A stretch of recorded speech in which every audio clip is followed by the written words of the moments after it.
6 hal yang membuatmu rugi di dalam bulan Ramadan. Yang pertama adalah orang yang rugi di dalam bulan Ramadan, iaitu tidak berpuasa dan tidak beribadah dengan maksimal.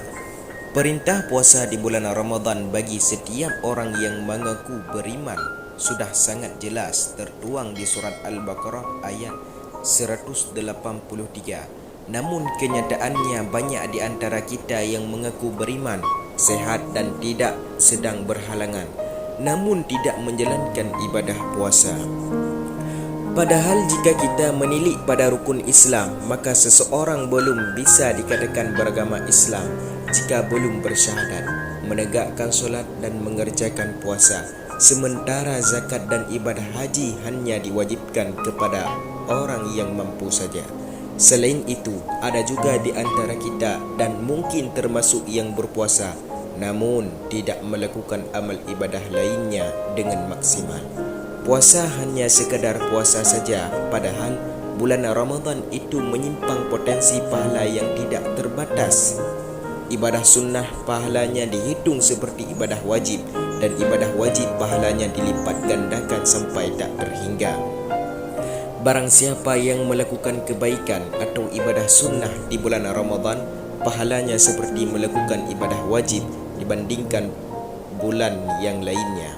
Dan barang siapa yang melakukan kewajiban di dalamnya, maka pahalanya seperti melakukan 70 kewajiban dibanding bulan lainnya. Hadis riwayat Ibnu Huzaimah. Setiap amalan kebaikan anak Adam akan dilipat gandakan menjadi 10 hingga 700 kali dari kebaikan yang semisal. Allah Azza wa Jalla berfirman yang artinya, kecuali puasa, amalan tersebut untukku dan aku sendiri yang akan membalasnya, karena dia telah meninggalkan syahwat dan makanannya demi aku. Hadis riwayat Muslim. Yang kedua adalah merupakan orang yang rugi dalam bulan suci Ramadan, iaitu tidak menjaga solat.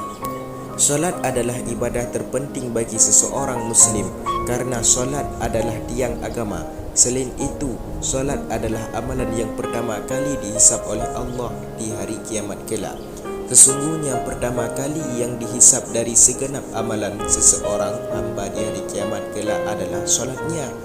Bila solatnya baik, maka beruntunglah ia, dan bila mana solatnya rusak, sungguh kerugian menimpanya. Hadis riwayat Tirmizi.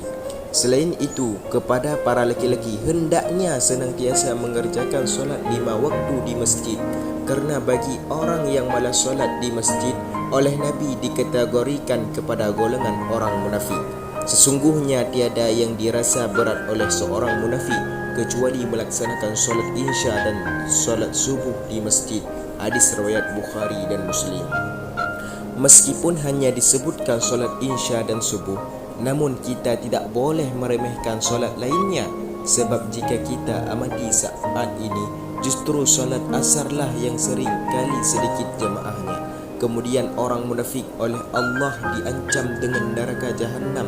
Sesungguhnya Allah akan mengumpulkan orang-orang munafik dan orang-orang kafir di dalam neraka jahanam. Quran Surat An-Nisa ayat ke-140. 3 adalah merupakan orang yang rugi dalam bulan suci Ramadan, iaitu puasa hanya mendapatkan lapar dan dahaga. Di satu sisi bulan Ramadan menawarkan pahala yang tak terhingga. Di sisi lain banyak di antara kita yang berpuasa namun tidak mendapatkan apa-apa kecuali rasa lapar dan dahaga. Betapa banyak orang yang berpuasa namun dia tidak mendapatkan dari puasanya tersebut kecuali rasa lapar dan dahaga. Hadis riwayat At-Tabrani. Beberapa perkara yang menyebabkan hilangnya pahala puasa antara lain berdusta atau bohong, ghibah dan fitnah, mengadu domba, sumpah palsu, dan melihat aurat lawan jenis dengan syahwat. Orang-orang tersebut puasanya tetap sah namun tidak mendapatkan pahala atas puasanya. Yang keempat adalah merupakan orang yang rugi dalam bulan suci Ramadan, iaitu tidak mengikuti tarawih hingga selesai. Kadang-kadang kita melihat ada orang yang meninggalkan solat tarawih sebelum solat witir. Nabi SAW bersabda, Nabi SAW menjanjikan satu keutamaan bagi orang yang mengikuti tarawih sampai selesai. Nabi SAW bersabda, orang yang solat tarawih mengikuti imam sampai selesai, ditulis baginya pahala solat semalam suntuk. Hadis riwayat Tirmizi, Ibnu Majah dan Ahmad. Untuk itu marilah kita usahakan senantiasa mengikuti solat tarawih berjamaah hingga selesai solat witir. 5 adalah merupakan orang yang rugi dalam bulan Ramadan, yaitu tidak membiasakan membaca Al-Quran. Membaca Al-Quran adalah amalan yang sangat dianjurkan baik di bulan Ramadan maupun bulan lainnya. Di dalam hadis riwayat Tirmizi, Nabi SAW bersabda, barang siapa yang membaca satu huruf dari Al-Quran, maka baginya satu kebaikan, dan satu kebaikan itu dilipat gandakan dengan 10 pahala. Aku tidak mengatakan alif, lam, mim adalah satu huruf, akan tetapi alif satu huruf, lam satu huruf, dan mim satu huruf.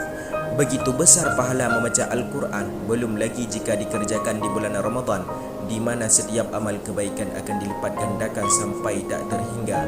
Untuk itu marilah kita membiasakan diri untuk membaca Al-Quran. Paling tidak di bulan Ramadan ini bisa khatam 1 kali. 6 adalah merupakan orang yang rugi dalam bulan Ramadan, iaitu lebih buruk dari tahun lalu. Jika puasa Ramadan tahun ini lebih buruk dari tahun lalu, maka sesungguhnya kita adalah orang yang mengalami kerugian. Karena orang yang beruntung adalah orang yang hari ini lebih baik daripada hari kemarin. Untuk itu marilah kita nilai diri kita masing-masing, apakah kualitas ibadah kita tahun ini lebih baik dari tahun sebelumnya, atau justru malah menurun atau semakin memburuk. Wallahu a'lam bissawab.